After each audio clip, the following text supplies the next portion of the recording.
అసలు విశ్వాసం అంటే ఏంటి అని అంటే, మనకి దేవుణ్ణి తెలుసుకున్న తర్వాత మనం ఏ పని చేయాల్సి వచ్చినా దేనికైనా సరే మన సొంత ఆలోచన కాదు కానీ ప్రతి దాంట్లో ప్రభువారి యొక్క ఆలోచన కొరకు కనిపెట్టుకుంటూ ఆయన చెప్పిన ఆ యొక్క ఆజ్ఞ ప్రకారం మనం నడుచుకోవడం అనమాట. సపోజ్ మనం ఒక దారిలో వెళ్తున్నాం, నెక్స్ట్ అడుగు ఏంటో మనకి తెలియదు, అప్పుడు ఏం చేయాలి అనేది మనకి మనం నిర్ణయించుకొని వేసేది కాదు, కానీ ప్రభువారు ఏం చెప్తారో ఆ అడుగు మనం వేయవలసి ఉంటుందన్నమాట. అంటే మనకి దీనికి ఎగ్జాంపుల్ మనకి ఎవరు చెప్పుకోవచ్చు అంటే అబ్రహాం గారిని పిలిచినప్పుడు ఆయనకి దేవుడు అంటే ఎవరో తెలియదు.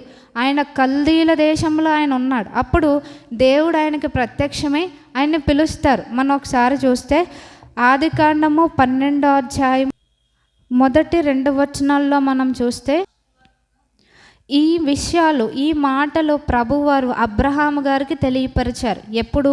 కల్దీల దేశంలో ఉన్నప్పుడు. ప్రభువారంటే ఎవరో ఎరగక మునుపు దేవుడు ఈయనతో అబ్రహాము గారితో మాట్లాడిన మాటలు అన్నమాట. మనకి ఎవరన్నా తెలియని వ్యక్తి వచ్చి నిన్ను పలానా చోటికి నేను తీసుకెళ్తాను, నీకు అక్కడ అంతా బాగుంటుంది అంటే మనం వింటామా? మనం నమ్మము. కానీ ఇక్కడ అబ్రహాం గారు ఏం చేశారు? నువ్వు అన్నీ వదిలేసి వచ్చేయి అంటే ఆయన ఏం చేశారు? అన్నీ వదిలేసి తన ఊరిని, తన బంధువుల్ని అన్నీ విడిచిపెట్టి తన భార్యని, తన పనివారిని, తనకున్న ఆస్తిని అంతటినీ తీసుకొని ఆయన బయటకు వచ్చాడు. ఈయనకి తెలుసా ఎక్కడికి వెళ్ళాలో ప్రభువారు చెప్పారా అంటే ప్రభువారు ముందే చెప్పలేదు, నిన్ను పలానా చోటికి తీసుకెళ్తానని.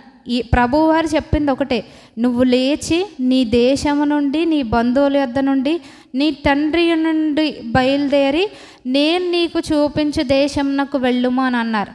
అబ్రహాం గారు తన వస్తువులన్నీ ప్యాక్ చేసుకోవడం మొదలుపెట్టారు. అది విశ్వాసం అంటే ఏ దేశానికి వెళ్ళాలో తెలీదు, ఎక్కడికి తీసుకెళ్తారో తెలీదు, ఏం జరుగుద్దో తెలీదు, కానీ పిలిచిన వారిని ఆయన నమ్మాడు. అది విశ్వాసం అంటే ప్రభువారు ప్రతిదీ కూడా మన జీవితంలో నెక్స్ట్ జరగబోయేది అది ఇది ఇలా చేస్తాను అదేం చెప్పరు, ఒక్క అడుగు మాత్రమే మనకు చెప్తారు.